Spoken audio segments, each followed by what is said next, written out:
This will be called the Trump shutdown because there is no one who deserves the blame for the position we find ourselves in more than President Trump. Good morning and welcome to AM Joy.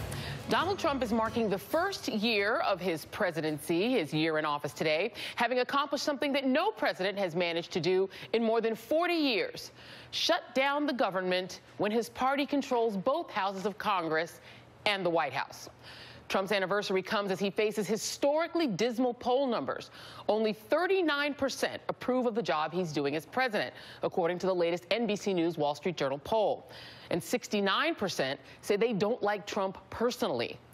Another poll shows Americans would blame Trump and the GOP for a shutdown by a whopping 20-point margin. So why did Donald Trump risk a shutdown with poll numbers like this in an election year? It all goes back to this. We're going to have a real wall. And who is going to pay for the wall? Who? You better believe it, 100%. 100%. But with Mexico refusing to pay and with immigration hardliners in Congress and in the White House whispering in his ear, Trump abruptly rejected a deal he had seemed open to earlier in the week, tweeting on Thursday, "If there is no wall, there is no deal," killing a bipartisan deal that would have enshrined protections for the dreamers undocumented immigrants brought to the country as children. That left Republicans demanding that Democrats vote for a continuing resolution to fund the government for a month with an extension of the Children's Insurance Health Program, thrown in to try and force Democrats' hand. But that option failed to command the support of the entire Republican caucus when it came up for a vote in the Senate last night. And without a deal for dreamers, all but 5 Democrats joined the 4 Republicans who voted no. Now, unable to attend his glitzy one-year anniversary party at Mar-a-Lago, where attendees would line the pockets of the Trump campaign to the tune of $100,000 a couple, Trump resorted to whining on Twitter this morning, tweeting just moments ago, "Democrats are holding our military hostage over their desire to have unchecked illegal immigration. Can't let that happen!" Exclamation point. Time now to bring in my panel. Karine Jean-Pierre is senior advisor at MoveOn.org. Jason Johnson is politics editor at The Root. Teresea Kumar is president and CEO of Voto Latino. And Michael Steele is a former RNC chairman. So, friends, as I take my seat here, I'll start with you, Michael Steele. This was a very strange week for Donald Trump. It started out with the appearance that he actually was going to cut a deal on immigration that actually would have been popular. Kind of the irony of it is that had he gone ahead and signed the Graham-Durbin bill and stayed with them, he'd right now be celebrating having signed a very popular piece of immigration legislation into law. Instead, he's whining on Twitter. What went wrong? Well, I think you saw his better instincts at the beginning of the week, and you saw how quickly they could be twisted by those who do have a very hard line on immigration. The president, it is very true, is influenced more by the last voice he hears in his ear than by the grounded principle of the policy. I think that was something that Lindsey Graham, at a certain point, as we saw even last night, just kind of throw up his hands and go, how do you make this deal? And that's going to be the problem here. The president, in many respects, has been AWOL in these negotiations. You watched that Senate floor last night.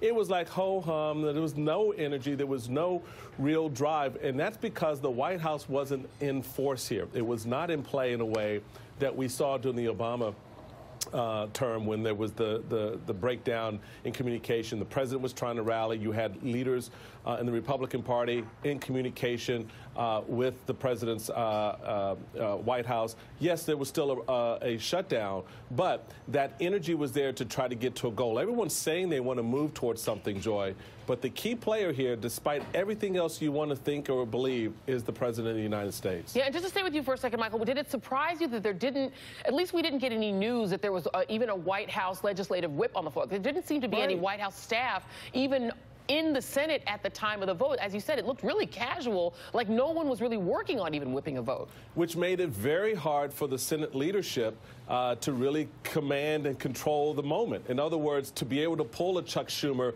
back into the conversation to cut a deal. Even if it was, all right, fine, let's just do a 3-week, CR to get us through this moment. There was no energy from the White House to even do that. So at a certain point, and you saw the frustration, everyone then comes out and they take their partisan shots, you know, the Trump shutdown, the Schumer shutdown, and all that crazy BS. And the fact of the matter is, a lot of this could have been avoided if the president had just stepped into the game and done that great negotiating thing that he likes to do so well. Yeah, he says he's a great negotiator. Teresea Kumar, I want to ask you about something that seemed particularly cynical that Mitch McConnell did both rhetorically on the floor and also in a tweet that he sent out that I think was retweeted by the Republican National Committee. And it showed this choice. In the white square, CHIP, 8,900 recipients, kids, and in the dark square, DACA, 690,000, which I'm not even sure is an accurate number, and literally saying that Democrats had to make a choice. And it felt, maybe I overread it, but it felt loaded to me to say essentially it's either these DACA kids or our kids. Did you read that way? It was exactly that. And what he was trying to do is create false equivalencies.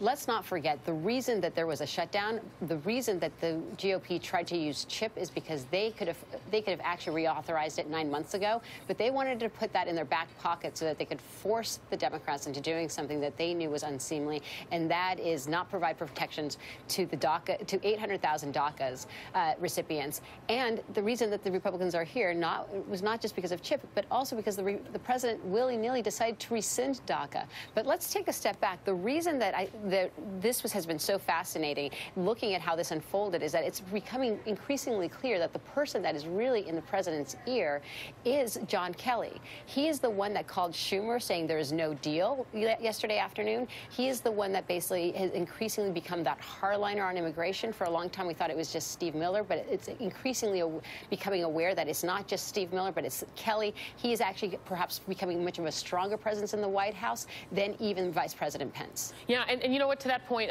Jason Johnson, it does feel like Donald Trump is surrounded by people who, you know, we'll call them immigration hardliners, Stephen Miller, people, apparently Kelly, but his own instincts are so hardline. It's hard for me to really believe that he ever wanted a deal. The Cato Institute did an analysis of the bill that Donald Trump apparently likes better than the Graham deal, and it would require anybody who has DACA and is allowed to stay in the country to maintain an annual income of at least 125% of the poverty line. If they fall below that level for 90 days, not only are they subject to deportation again, they would be actually criminals. Essentially, if you get a pay cut and you fall below the poverty line in terms of your income, which is not something you can control, that would get you deported. I wonder what you make of this whole seeming sort of, I don't know, what do you make of that? Well, Joy, this is the thing. This is why Donald Trump and the Republicans are really bad hostage takers, right? Like, they've got a gun, we've got CHIP, we've got DACA here. But the problem is, once the negotiator realizes, oh, wait a minute, you're going to kill the hostages no matter what I do, then they don't have to work with you. And that's what the Democrats have realized. They're like, you know what? Donald Trump doesn't want these DACA kids here. He doesn't want them. He made that very clear. Stephen Miller doesn't want them. John Kelly doesn't want them. So why try to negotiate a deal that's dependent on the president when it's better off to try and work out a deal if Mitch McConnell would actually put the bill on the floor and they could pass something that would be veto-proof? That's what's going on here. The Republicans realize that Donald Trump can't make a decision one way or another, and the Democrats are like, look, as long as you guys insist on working with this president, we can't work with you. And it's really problematic because on top of this, we cannot ignore the fact that the president's sort of white nationalist tendencies, I don't want El Salvadorans, I don't want Haitians, I don't want DACA recipients here, it permeates this entire discussion and it makes it difficult for functional policy to get passed. Yeah, I mean, let me let you listen, Karine Jean-Pierre, to Lindsey Graham, who had a bill that, you know, by all intents, from what we've heard, seems to have been a fairly decent bill, a fairly moderate bill. But he keeps on saying that Donald Trump doesn't know what he wants. And I want to get your take on whether you think that's true, or maybe he just doesn't want to admit that what Donald Trump wants is what Stephen Miller wants. Let's listen to Lindsey Graham. All I can say, the president's got to decide what he wants for phase one. If you don't like Graham Durbin, fine. I think it's a very good proposal. It can always be made better. We didn't write the Bible here. We wrote a proposal based on an outline given to us by Kevin McCarthy. The president on our proposal gets his wall funding for FY 2018. He doesn't get $18 billion, but he gets what he asked for in 2018. Is Lindsey Graham, making the mistake of sort of treating Donald Trump as a normal president, Karine, and maybe not admitting that what he really wants is the same exact thing that Stephen Miller and the other, so-called alt-right people in the White House want? I think that's exactly right. Donald Trump knows exactly what he wants. He made that clear months ago when he decided he was going to end DACA.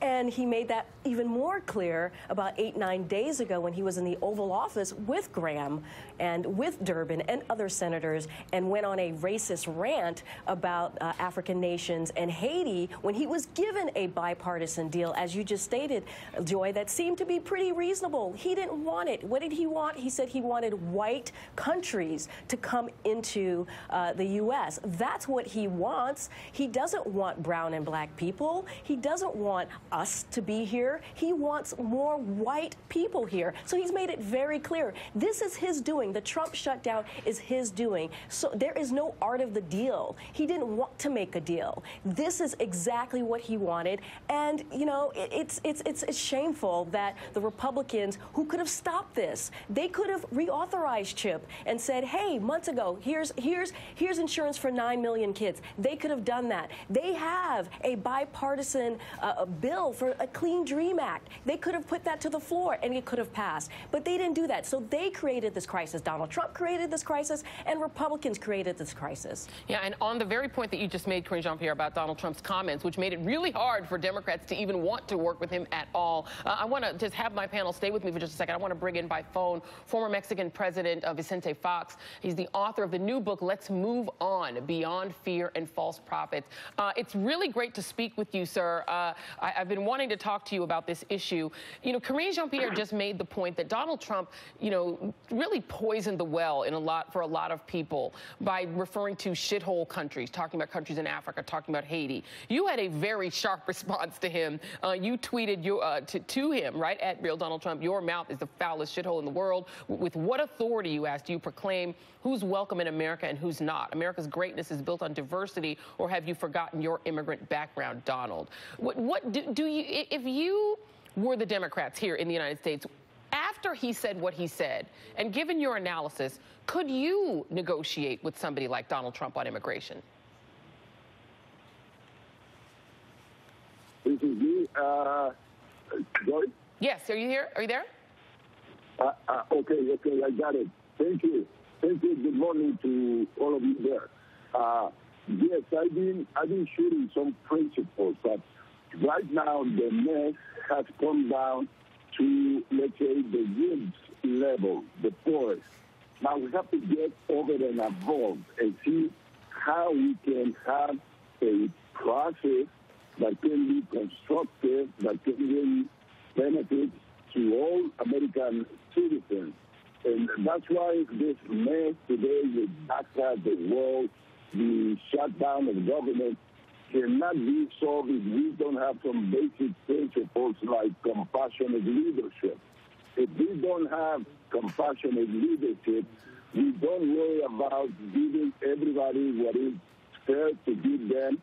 Let everybody win-win, because negotiations of the way Senor Trump understands them is I win and I take.